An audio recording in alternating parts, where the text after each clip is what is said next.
नमस्कार, जय हिंद दोस्तों। बिहार दरोगा 1799 पोस्ट के लिए जो किरण का प्रैक्टिस सेट है उसका हम सेट नंबर 4 आज देखेंगे। तो चलिए शुरू करते हैं। इससे पहले 3 सेट हो चुका है। पहला क्वेश्चन है, महामस्तकाभिषेक जो एक बड़ी धार्मिक घटना है, इससे संबंधित है और इसके लिए किया जाता है। तो ये बाहुबली के लिए किया जाता है और ये जो है बेसिकली एक त्यौहार है जो जैनियों के द्वारा जो है प्रत्येक 12 साल पर जो है मनाया जाता है। अगला क्वेश्चन है कि दिल्ली में मेहरौली में स्थित लौह स्तंभ पर माना जाता है कि इसकी शौर्य गाथा अंकित की गई है। तो इसमें चंद्रगुप्त द्वितीय की शौर्य गाथा को अंकित की गई है। अब बात करें चंद्रगुप्त द्वितीय का, तो इनको जो है गुप्त शासक जो है के रूप में इनको चिन्हित किया गया है और ये एक गुप्त शासक थे। और ये जो मेहरौली का जो स्तंभ लेख है, ये ब्राह्मी लिपि में जो है इसको लिखा गया है, ये ध्यान रखिएगा। अगला क्वेश्चन है कि किस मौर्य शासक को सेंड्रोकोटस के रूप में संबोधित किया गया है। तो चंद्रगुप्त मौर्य को जो है वो सेंड्रोकोटस के रूप में उल्लेखित किया गया है। चंद्रगुप्त मौर्य ने जो है 321 बीसी में जो है वो मौर्य वंश की जो है इन्होंने स्थापना किया था। और यूनानी क्षत्रप सेल्यूकस ने अपने राजदूत मेगास्थनीज को जो है वो चंद्रगुप्त मौर्य के दरबार में भेजा था। अगला क्वेश्चन है, कौन से मुगल सम्राट के शासनकाल में अंग्रेज ईस्ट इंडिया कंपनी ने भारत में अपनी पहली फैक्ट्री स्थापित की। तो जहांगीर के कार्यकाल में जो है ब्रिटिश ईस्ट इंडिया कंपनी ने सन 1611 ईस्वी में जो है वो आंध्र प्रदेश के मसूलीपट्टनम में जो है अपना पहला कारखाना फैक्ट्री जो है स्थापित किया था। अगला क्वेश्चन है, सही कालानुक्रम दीजिए। तो यहाँ पे जो है अगर हम बात करें, यहाँ पे पहला है आपका सामुदायिक अवार्ड। अगर हम सामुदायिक अवार्ड या कम्युनल अवार्ड की बात करें तो इसको जो है इसकी कालानुक्रम 1932 ईस्वी में इसको किया गया था। साइमन कमीशन का भारत जो आया है ये 1927 ईस्वी में आया है। प्रथम गोलमेज सम्मेलन का जो समय अवधि है ये 1930 है और गांधी इरविन समझौता जो है ये 1931 है। तो इसमें पहले जो है आपका बी हो जाएगा, तो बी यहाँ नहीं है। बी के बाद हो जाएगा आपका 1927 के बाद 1930, यानी बी के बाद सी हो जाएगा और सी के बाद जो है आपका हो जाएगा डी, यानी ऑप्शन 4 जो है इसका आंसर सही हो जाएगा। छठा नंबर प्रश्न देखते हैं कि भारत में पुर्तगालियों से गोवा मुक्त कराया वर्ष। तो सन यहाँ पे 1961 ईस्वी में जो है भारत में पुर्तगालियों से गोवा को मुक्त करवाया था। नेक्स्ट क्वेश्चन है, निम्नलिखित में से कौन सा अधिनियम मॉन्टेग्यू चेम्सफोर्ड सुधार के नाम से जाना जाता है। तो भारत शासन अधिनियम 1919 जो है उसको मॉन्टेग्यू चेम्सफोर्ड सुधार के नाम से जाना जाता है। और वहीं 1909 की बात करें तो इसे मार्ले मिंटो सुधार के नाम से जो है वो जाना जाता है। मॉन्टेग्यू चेम्सफोर्ड सुधार जो है भारत में ब्रिटिश औपनिवेशिक सरकार द्वारा भारत में धीरे धीरे स्वयं शासित संस्थानों को प्रस्तुत करने के लिए पेश किया गया था, यह ध्यान रखिएगा।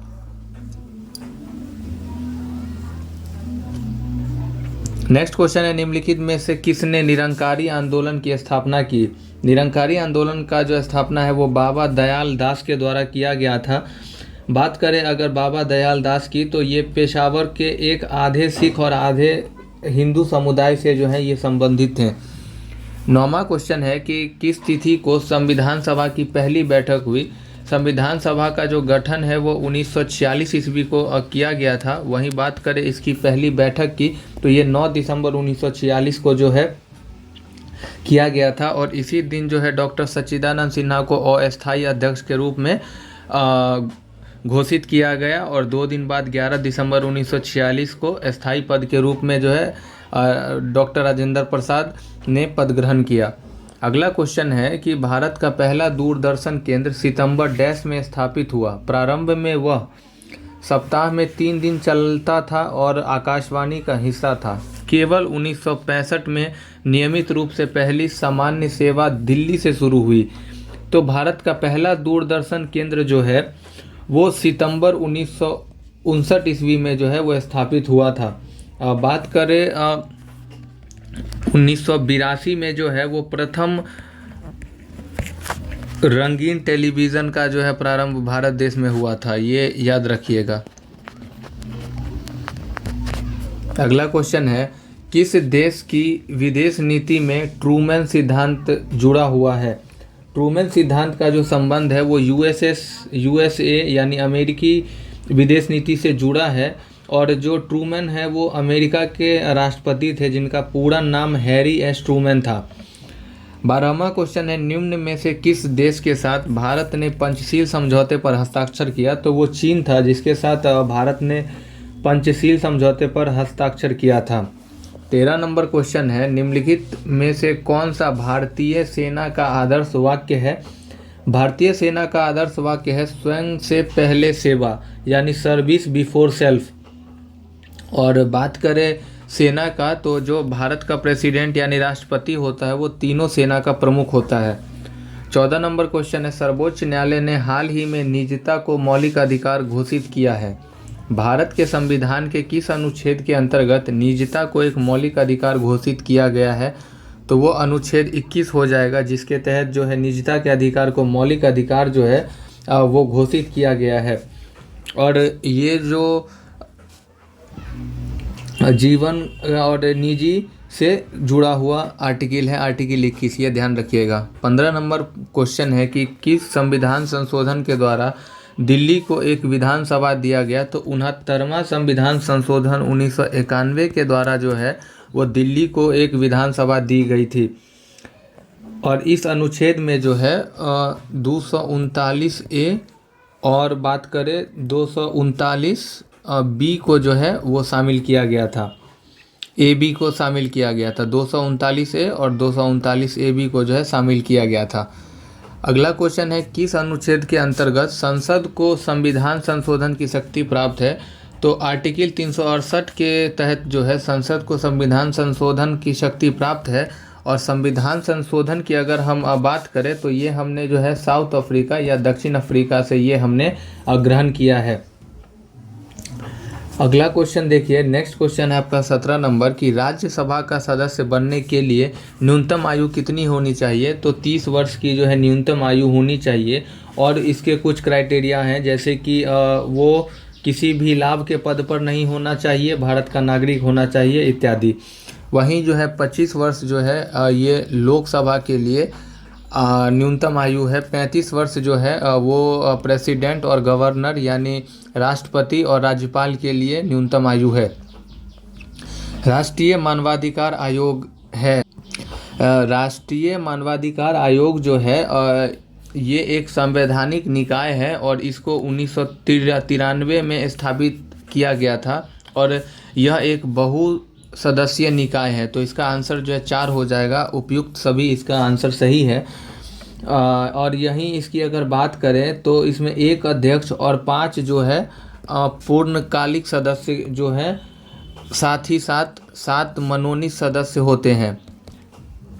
अगला क्वेश्चन देखिए 19 नंबर है कि भारत के किसी भी व्यक्ति के लिए मतदान की जो आयु है वो डैश वर्ष निर्धारित की गई है। तो वो 18 वर्ष जो है वो न्यूनतम आयु मतदान के लिए जो है वो निर्धारित किया गया है। बात करें 1989 में जो है 61वां संविधान संशोधन के द्वारा, अमेंडमेंट एक्ट के द्वारा जो है इसको 21 वर्ष से घटाकर 18 वर्ष किया गया था। भारतीय संविधान लागू हुआ, तो भारतीय संविधान जो लागू हुआ है वो तिथि है 26 जनवरी 1950 को जो है वो भारत का संविधान लागू हुआ है। इसीलिए 26 जनवरी जो है ये हम लोग गणतंत्र दिवस के रूप में मनाते हैं। वहीं बात करें 26 नवंबर 1949 को जो है संविधान को स्वीकार किया गया था। 21वां क्वेश्चन है कि भाषा के आधार पर रचित भारत का प्रथम राज्य कौन सा है? तो ये प्रथम राज्य आंध्र प्रदेश है और इसको जो है 1953 में जो है भाषाई आधार पर जो है इसको पहला राज्य का दर्जा दिया गया था। और ये जो है वो राज्य पुनर्गठन आयोग 1956 के तहत ये दर्जा इसको प्राप्त हुआ। 22 नंबर क्वेश्चन है कि संवैधानिक उपचारों के अधिकार को किसने हमारे संविधान का हृदय और आत्मा कहा है? तो जो डॉक्टर BR अम्बेडकर है, उन्होंने भारतीय संवैधानिक उपचारों के अधिकार को संविधान का हृदय एवं आत्मा कहा था, और ये उन्होंने आर्टिकल 32 के संदर्भ में ये कहा था। 23 नंबर क्वेश्चन है कि किस वर्ष श्रीलंका एक स्वतंत्र देश के रूप में अस्तित्व में आया? तो सन 1948 ईस्वी में जो है वो श्रीलंका का जो है एक स्वतंत्र देश के रूप में अस्तित्व आया। अगर हम पूरा डेट की बात करें तो 4 फरवरी 1948 को जो है वो स्वतंत्र देश के रूप में श्रीलंका का निर्माण हुआ। ग्राम सभा का सदस्य बनने के लिए न्यूनतम आयु कितना है? तो ग्राम सभा का सदस्य बनने के लिए न्यूनतम आयु 18 वर्ष है। बात करें ग्राम सभा शब्द को भारत के संविधान अनुच्छेद 243 क के तहत जो है वो परिभाषित किया गया है। नेक्स्ट क्वेश्चन है, नीचे कुछ क्षेत्रों के नाम उनके संबंधित बायोम के साथ दिए गए हैं, कौन सा जोड़ा सही मेल नहीं खाता है? तो देखिए, टैगा जो है समशीतोष्ण पतझड़ वन, यही गलत है। देखिए, जो टैगा जो होता है ये बर्फीले वन के रूप में जो है इसको जाना जाता है, और ये ध्रुवों पर पाया जाएगा, तो पहला ही स्टेटमेंट गलत है। बात करें स्टेपी की, तो स्टेपी जो है वो समशीतोष्ण घास के मैदान को कहा जाता है। सवाना जो है उष्ण और उपोष्ण घास के मैदान होते हैं, और सेल्वा जो है वो विषुवतीय वर्षा वन है। विश्व का जो अगर हम 29% वनों को कवर करता है वो टैगा है, और टैगा सबसे ज़्यादा जो है वो रशिया में पाया जाता है। 26 नंबर क्वेश्चन है कि इनमें से किस खाड़ी से होकर अंतर्राष्ट्रीय तिथि रेखा गुजरती है? तो बेरिंग की खाड़ी से जो है वो अंतर्राष्ट्रीय तिथि रेखा गुजरती है, और बेरिंग की खाड़ी प्रशांत की एक खाड़ी है, ये ध्यान रखिएगा। अंतर्राष्ट्रीय तिथि रेखा की अगर बात करें तो ये प्रशांत रेखा में 180 डिग्री देशांतर का अनुकरण करके जो है ये गुजरती है। झूमिंग डैश एक प्रकार है, तो झूमिंग जो है एक स्थानांतरण कृषि का एक प्रकार है, और ये जो है उत्तर पूर्वी राज्यों में जनजातीय समूहों द्वारा जंगलों को काटकर और जलाकर की जाने वाली एक कृषि का स्थानिक नाम है। 28 नंबर क्वेश्चन है कि कौन सा एक बड़ा कोयला उत्पादक राज्य है? तो जो छत्तीसगढ़ है वो एक बड़ा कोयला उत्पादक राज्य है, और भारत का सबसे बड़ा जो है ये कोयला उत्पादक का राज्य है। नेक्स्ट क्वेश्चन देखिए, 29 नंबर क्वेश्चन है, Korba super thermal power plant स्थित है? तो जो कोरबा है ये छत्तीसगढ़ में स्थित है, और Korba super thermal power plant Chhattisgarh के कोरबा जिले के जमनीपाली में स्थित है, ये ध्यान रखिएगा। और Korba super thermal power plant को जो है 1983 में स्थापित किया गया था। 30 नंबर क्वेश्चन है आपका कि इनमें से कौन सी फसल की कटाई मार्च अप्रैल में नहीं होती है? तो धान की जो कटाई है वो मार्च अप्रैल में नहीं होती है। चावल या धान की अगर हम बात करें तो ये जो है ये एक खरीफ फसल का एग्जाम्पल है। वहीं बात करें अगर हम गेहूं और सरसों का, तो गेहूं और सरसों जो है ये रबी फसल का जो है एग्जाम्पल है।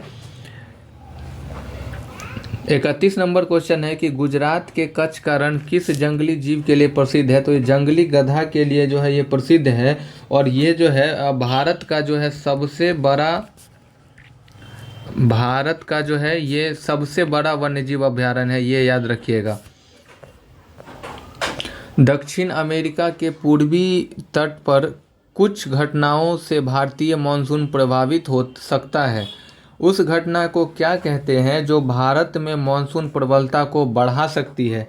तो वो जो है वो एल नीनो है। एल नीनो की अगर बात करें तो ये एक गर्म जलधारा है, और ये गर्म जलधारा जो है वो भारतीय मानसून को प्रभावित करता है, और भारत में मानसून प्रबलता को ये बढ़ा देता है।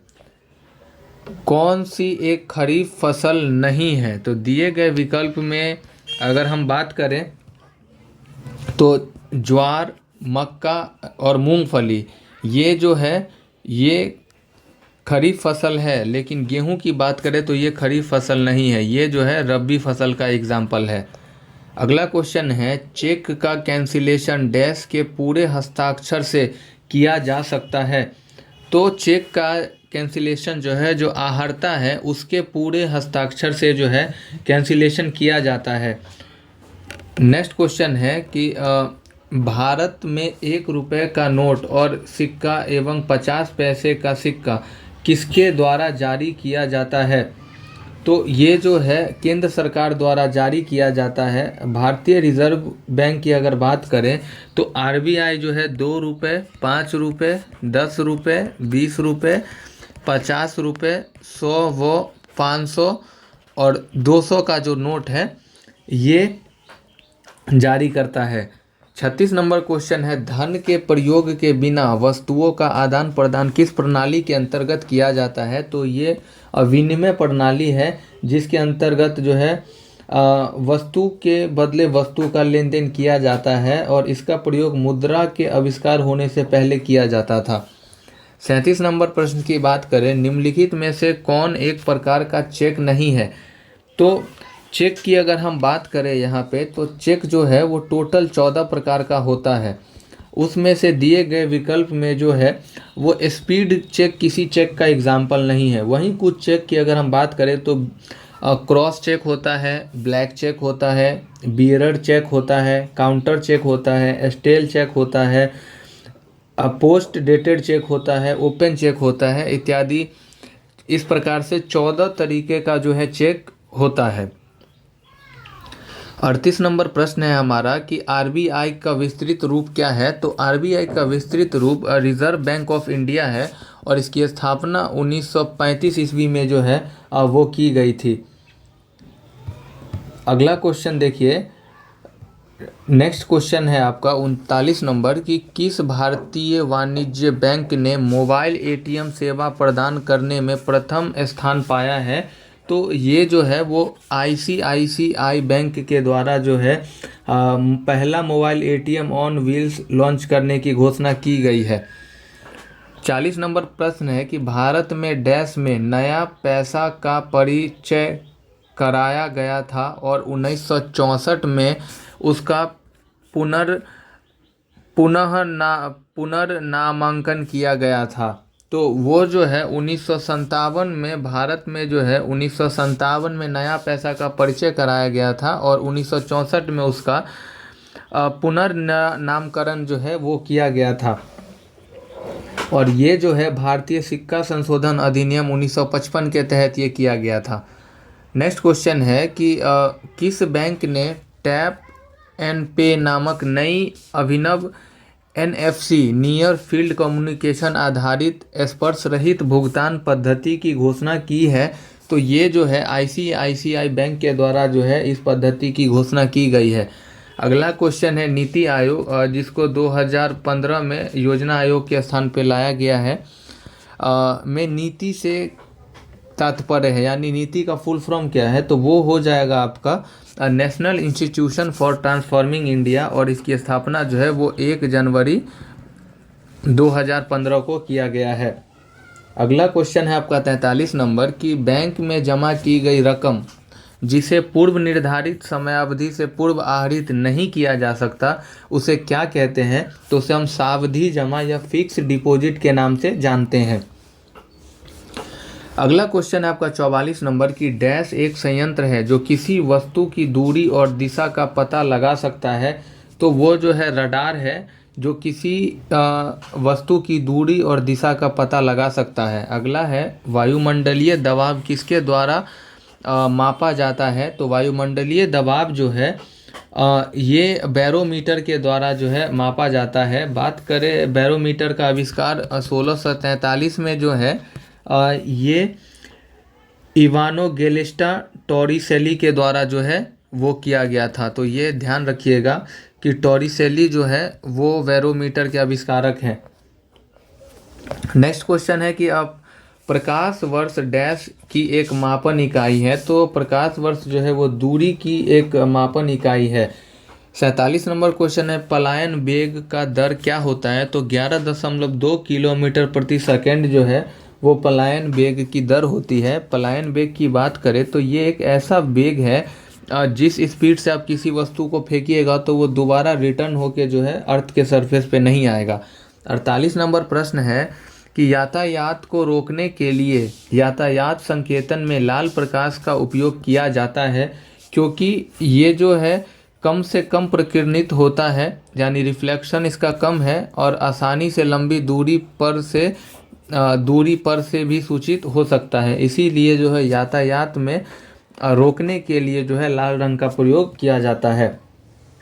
नेक्स्ट क्वेश्चन देखिए कि संघनन प्रक्रिया से संदर्भित है। संघनन प्रक्रिया से संदर्भित है कि जलवाष्प का इसके द्रव रूप में परिवर्तित होना संघनन कहलाता है। 50 नंबर क्वेश्चन है कि तीव्र प्रजनक रिएक्टर में कौन ईंधन इस्तेमाल होता है? तो इसमें जो है प्लूटोनियम का इस्तेमाल किया जाता है। एक नाभिकीय संयंत्र में एक मंदक का क्या कार्य है? तो मंदक का जो कार्य है वो होता है न्यूट्रॉन की गति को कम करना। 52 नंबर प्रश्न है कि फोटोवोल्टाइक सेल बनाने के लिए कौन सा प्रमुख मूल द्रव्य इस्तेमाल किया जाता है? तो जो सिलिकॉन है उसका उपयोग किया जाता है। नेक्स्ट क्वेश्चन है आपका क्वेश्चन नंबर 53 कि कौन से हाइड्रोकार्बन में एलपीजी मुख्य घटक हैं? तो बात करें यहाँ पे जो प्रोपेन है, यानी प्रोपेन हो गया आपका C3H8 और ब्यूटेन जो है यानी C4H10 जो है ये एलपीजी का जो है प्रमुख घटक है। अगला है बिना धुली सब्जियां जैसे बंद गोभी को खाने के परिणाम स्वरूप एक कृमि के संक्रमण के द्वारा मस्तिष्क प्रभावित हो सकता है और दौरा पड़ सकता है। इस कृमि का नाम क्या है? तो इस कृमि का नाम जो है वो फीता कृमि है। और फीता कृमि जो है ये अंडों के द्वारा मस्तिष्क में गति करने के कारण स्वास्थ्य को गंभीर खतरा पहुंचाता है और ऐसी स्थिति उत्पन्न हो सकती है जिसे न्यूरोसिस्टोसेरकोसिस के नाम से हम जानते हैं। 55 नंबर क्वेश्चन है निम्नलिखित में से कौन ग्रंथि नहीं है? तो जो अमाशय जो है ये एक ग्रंथि नहीं है। अमाशय जो है एक मांसपेशीय अंग है।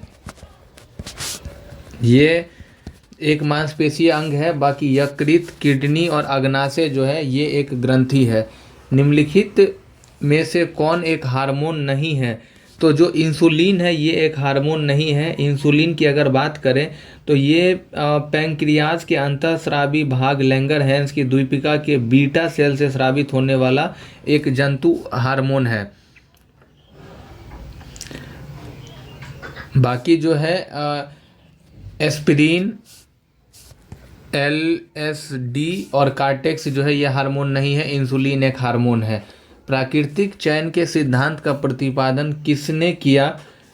तो चार्ल्स डार्विन ने जो है प्राकृतिक चयन के सिद्धांत का प्रतिपादन किया और उन्होंने इसको 1859 ईस्वी में जो है इसका प्रतिपादन किया था। नेक्स्ट क्वेश्चन है एंजाइम पेप्सिन का क्या कार्य है? तो ये प्रोटीन को जो है पेप्टोन में बदल देता है, यही पेप्सिन का जो है कार्य है। नेक्स्ट क्वेश्चन है आपका 59 नंबर निम्नलिखित में से कौन ओजोन छिद्र को बनने में सहायक है? तो जो क्लोरोफ्लोरोकार्बन है यानी CFC जो है ये ओजोन छिद्र को बनने में ये सहायक है। और अगला क्वेश्चन हम देखते हैं 60 नंबर प्रश्न है आपका कि रतौंधी की बीमारी निम्नलिखित में से किस विटामिन की कमी के कारण होता है? तो विटामिन ए के कमी के कारण जो है वो रतौंधी की जो है वो बीमारी होती है। और इसमें जो है दिन में तो थोड़ा बहुत दिखता भी है, रात में बिल्कुल जो विजिबिलिटी है वो 0 हो जाती है। नेक्स्ट क्वेश्चन आपका मैथ का है वह छोटी से छोटी संख्या कौन सी है जो 27, 35 और 45 और 49 से विभाजित होकर हर बार 6 का शेष छोड़ती है? तो इसमें देखिए 27, 35, 45 और 49 का जो है आप इसका अगर LCM लेंगे तो इसका LCM जब अगर हम निकालेंगे तो वो 6615 हो जाएगा। 6 बार शेष छोड़ता है यानी उसमें 6 ज़्यादा है और अगर इसमें हम 6 जोड़ देंगे तो हमारा आंसर आ जाएगा 6621 है, जो हर एक बार अगर इसे हम भाग देंगे तो वो 6 शेष छोड़ेगा। अगला क्वेश्चन है कि 5 वर्ष पहले एक परिवार के 10 सदस्यों की औसत आयु 54 वर्ष थी। तो 5 वर्ष पहले जो है वो 10 सदस्यों की औसत आयु की अगर हम बात करें तो वो कितनी थी, 54 गुने 10 यानी 540 थी। आगे देखिए है, एक बच्चे को शामिल करने के बाद भी परिवार के सदस्यों की औसत आयु 54 वर्ष ही है। यानी अगर हम बात करें तो अब एक बच्चा बढ़ गया, यानी कितना हो गया, 11 व्यक्ति हो गया, तो औसत तो उतना ही है, तो ये हो जाएगा 54 गुने 11। 54 गुने 11 अगर हम करेंगे तो ये हमारा आ जाएगा, और यहाँ पे आप ये करिएगा तो इसका आ जाएगा आपको 594। इस तरीके से आप करेंगे तो इसका जो आंसर है, पहले वाले और बाद वाले का अंतर घटाएंगे तो 4 वर्ष आ जाएगा।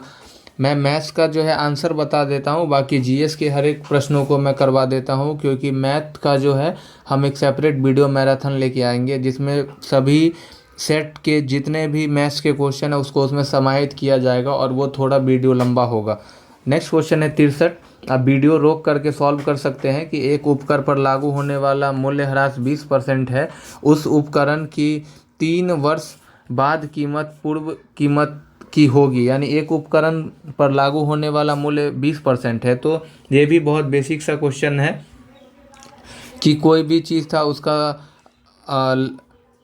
20% का ह्रास होता है, तो आप डायरेक्ट उसको 3 वर्ष करके आप निकाल सकते हैं। तो इसका आंसर जो है आपका 51.2% आ जाएगा। 64 नंबर का क्वेश्चन है, 10 वस्तुओं का विक्रय मूल्य 12 वस्तुओं के लागत मूल्य के बराबर हो तो मुनाफे का प्रतिशत कितना है। तो 64 का आंसर 20% हो जाएगा। 65 के आंसर की अगर हम बात करें तो वो 50,000 हो जाएगा। आप इसको सॉल्व कर सकते हैं, बाकी वीडियो का आप थोड़ा वेट कर लीजिए, वीडियो जैसे आएगा उसमें बस मैथ्स के ही क्वेश्चन होंगे। 66 का जो आंसर है अब वो 12 मिनट आ जाएगा। अगला क्वेश्चन देखिए 67 नंबर जो है वो हिंदी का क्वेश्चन है। सूत शब्द का अर्थ क्या है। तो सूत शब्द का अर्थ जो है वो बेटा होता है। वहीं अगर हम बात करें सूता, तो सूता का जो शाब्दिक अर्थ है वो बेटी से होता है। जिसका आदर न किया गया हो उसके लिए कौन सा शब्द प्रयुक्त होगा। तो उसके लिए जो है वो अनादृत शब्द का प्रयोग होगा। वहीं बात करें कि जिसकी अपेक्षा की गई हो उसे अपेक्षित कहते हैं। अगला ऑप्शन देखिए इसका और अगला ऑप्शन देखिए अपेक्षित होगा। वहीं बात करें अगर जिसका अपमान हुआ हो उसे अपमानित कहते हैं। 69 नंबर क्वेश्चन इंग्लिश का है, तो 69 नंबर का जो आंसर है वो 4 हो जाएगा। 70 नंबर क्वेश्चन भी इंग्लिश का है, तो 70 का जो आंसर है वो 1 हो जाएगा। 71 नंबर क्वेश्चन देखिए कि अब बिहार में साइमन आयोग के बहिष्कार के लिए सर्वदलीय बैठक के आयोजन का नेतृत्व किसने किया था। तो मौलाना मजरूल हक ने जो है इसका जो है अनुग्रह नारायण सिंह ने जो है साइमन कमीशन के बहिष्कार के लिए बिहार में सर्वदलीय बैठक का आयोजन का नेतृत्व किया था। 72 नंबर क्वेश्चन है कि कैमूर का पठार किस भौगोलिक क्षेत्र का हिस्सा है। तो कैमूर का जो पठार है वो दक्षिणी बिहार के मैदान का हिस्सा है। 73 नंबर क्वेश्चन है जनसंख्या की दशकीय वृद्धि की दृष्टि से बिहार का सबसे अच्छा प्रदर्शन करने वाला जिला कौन सा है। तो दशकीय वृद्धि की दृष्टि से बिहार का सबसे अच्छा प्रदर्शन करने वाला जिला गोपालगंज हो जाएगा। अगला क्वेश्चन देखिए 74 नंबर प्रश्न है आपका कि बिहार राज्य में इथेनॉल की पहली फैक्ट्री किस जिले में खुल रही है। तो वो जो है बिहार के आरा जिले में, जो कि भोजपुर के अंतर्गत आ रहा है, वहाँ पर बिहार का पहला इथेनॉल फैक्ट्री जो है वो खुल रहा है। 75 नंबर प्रश्न है कि एक डिजिटल फोटोग्राफ का रिजोल्यूशन किस में मापा जाता है। तो इसका रिजोल्यूशन जो है पिक्सल में मापा जाता है। नेक्स्ट क्वेश्चन 76 नंबर कंप्यूटर का है कि फाइल एक्सटेंशन .avl संबंधित है। तो ये जो है वो वीडियो से संबंधित है। MS वर्ड में Ctrl+S से क्या होता है, तो Ctrl+S से जो है वो डॉक्यूमेंट को समान नाम से सेव करेगा। 78 नंबर प्रश्न है कि अप्सरा, साइरस और जेरिलेना का नाम है, तो ये जो है ये परमाणु रिएक्टर हैं। अप्सरा, साइरस और जेरिलिना जो है ये एक परमाणु रिएक्टर हैं। 79 नंबर प्रश्न है कि इको फ्रेंडली रॉकेट अंगारा किसके द्वारा विकसित किया गया था। इको फ्रेंडली रॉकेट अंगारा का जो विकास है वो रूस के द्वारा किया गया था और इसका विकास 1990 के दशक में जो है वो किया गया था। 80 नंबर क्वेश्चन है कि अटल बिहारी वाजपेयी के साथ किसे भारत रत्न पुरस्कार से नवाजा गया, तो पंडित मदन मोहन मालवीय को जो है वो अटल बिहारी वाजपेयी के साथ जो है भारत रत्न से नवाजा गया। बात करें 2014 में जो है राष्ट्रपति प्रणब मुखर्जी ने पूर्व प्रधानमंत्री अटल बिहारी वाजपेयी और पंडित मदन मोहन मालवीय दोनों मरणोपरांत के बाद जो है उनको भारत रत्न देने की जो है वो घोषणा की गई थी। अगला क्वेश्चन है क्वेश्चन नंबर 81 आपका है 81 है कालिदास सम्मान डैश के क्षेत्र में प्रदान किया जाता है, तो ये शास्त्रीय संगीत, शास्त्रीय नृत्य, थिएटर और प्लास्टिक कला यानी उपयुक्त सभी के क्षेत्र में जो है वो कालिदास सम्मान जो है वो दिया जाता है। बात करें कालिदास सम्मान जो है सर्वप्रथम 1980 में जो है वो प्रदान किया गया था। मालगुडी डेज नामक प्रसिद्ध पुस्तक निम्नलिखित में से किस लेखक ने लिखी है। मालगुडी डेज जो है वो R.K. नारायण की जो है वो एक श्रेष्ठ कृति है। R.K. नारायण जो है ये दक्षिण भारत के एक लेखक हैं। 83 नंबर प्रश्न है कि भारत का अमर राष्ट्रीय गीत वंदे मातरम को डैश ने लिखा है, तो इसको जो है बंकिम चंद्र चटर्जी ने 1882 ईस्वी में आनंद मठ जो उपन्यास है वहाँ से लिया था और इन्होंने इसको लिखा था। बात करें 1896 ईस्वी में जो है रविंद्रनाथ टैगोर द्वारा जो है भारतीय राष्ट्रीय कांग्रेस के सत्र में इसको प्रथम बार जो है 1896 में इसको गाया गया था। श्रेष्ठ कलाकृति हंस दमयंती को किसने चित्रित किया है, तो हंस दमयंती को जो है राजा रवि वर्मा के द्वारा चित्रित किया गया है। 85 नंबर प्रश्न है कि केंद्रीय रिजर्व पुलिस बल CRPF द्वारा भारत में किस दिन को शौर्य दिवस के रूप में मनाया जाता है, तो 9 अप्रैल को जो है प्रत्येक वर्ष केंद्रीय रिजर्व पुलिस बल के द्वारा शौर्य दिवस के रूप में मनाया जाता है। 86 नंबर प्रश्न है कि अंतर्राष्ट्रीय नृत्य दिवस हर साल किस तिथि को मनाया जाता है, तो अंतर्राष्ट्रीय नृत्य दिवस जो है 29 अप्रैल को जो है प्रत्येक वर्ष मनाया जाता है। 87 नंबर प्रश्न है विश्व बैंक के अध्यक्ष हमेशा इसके द्वारा मनोनीत होंगे, तो जो अमेरिका है उसके द्वारा विश्व बैंक का अध्यक्ष जो है हमेशा मनोनीत किए जाते हैं। 88 नंबर प्रश्न है कि निम्न में कौन सार्क का भाग नहीं है, तो सार्क का जो भाग है वो म्यांमार नहीं है। बात करें सार्क की, तो सार्क की जो स्थापना है वो हुआ है आपको 8 दिसंबर 1985 को, और इसमें जो प्रमुख देश है वो है अफगानिस्तान, बांग्लादेश, भूटान, भारत, मालदीव, नेपाल, पाकिस्तान और श्रीलंका, यानी 8 देश जो है इसमें सम्मिलित हैं।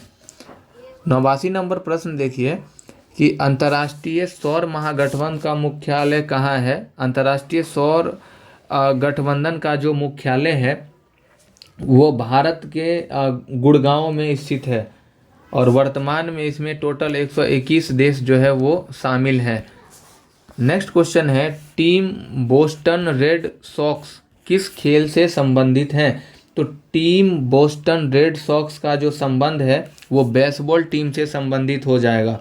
91 नंबर प्रश्न है राजीव गांधी खेल रत्न पुरस्कार पाने वाले पहले व्यक्ति कौन थे, तो पहले व्यक्ति जो है वो विश्वनाथन आनंद थे। और राजीव गांधी खेल रत्न पुरस्कार की अगर हम बात करें तो क्रिकेट में पाने वाले जो है वो पहले सचिन तेंदुलकर हो जाएंगे, और ये भारत का सर्वोच्च खेल सम्मान है, ये ध्यान रखिएगा। अगला प्रश्न है आपका 92 नंबर कि क्रॉस बार, ड्रॉप गोल और लॉक फॉरवर्ड शब्द किस खेल से संबंधित है। क्रॉस बार, ड्रॉप गोल और लॉक फॉरवर्ड शब्द का जो संबंध है वो आपको रग्बी खेल से हो जाएगा। नेक्स्ट क्वेश्चन 93 नंबर देखिए, भारत में किस वर्ष पोस्टल इंडेक्स नंबर यानी पिन या पिन कोड की शुरुआत हुई थी। तो जो पोस्टल इंडेक्स नंबर या पिन कोड है इसकी शुरुआत भारत में सन 1972 ईस्वी को किया गया था। 94 नंबर प्रश्न है कि निम्न में से कौन सा देश विश्व का सर्वाधिक भाषाई विविधता वाला देश है।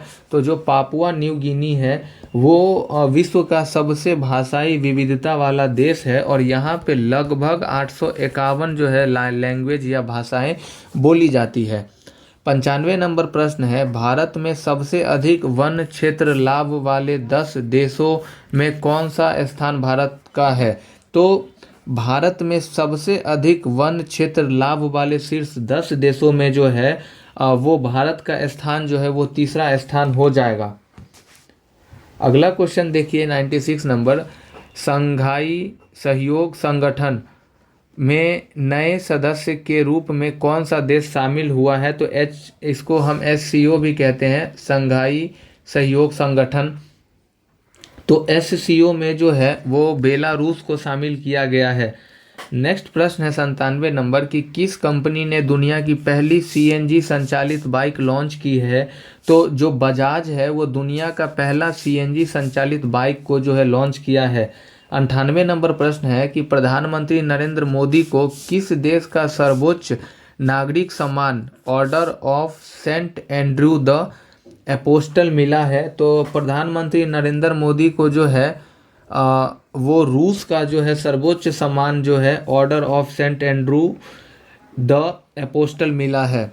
फ्रांस की Chevalier de la Legion d'honneur या Knight of the Nation Order of the French Legion पुरस्कार से किसे सम्मानित किया गया है। तो फ्रांस का जो है the Nation Order of the French Legion पुरस्कार से जो है वो रोशनी नादर को जो है सम्मानित किया गया है।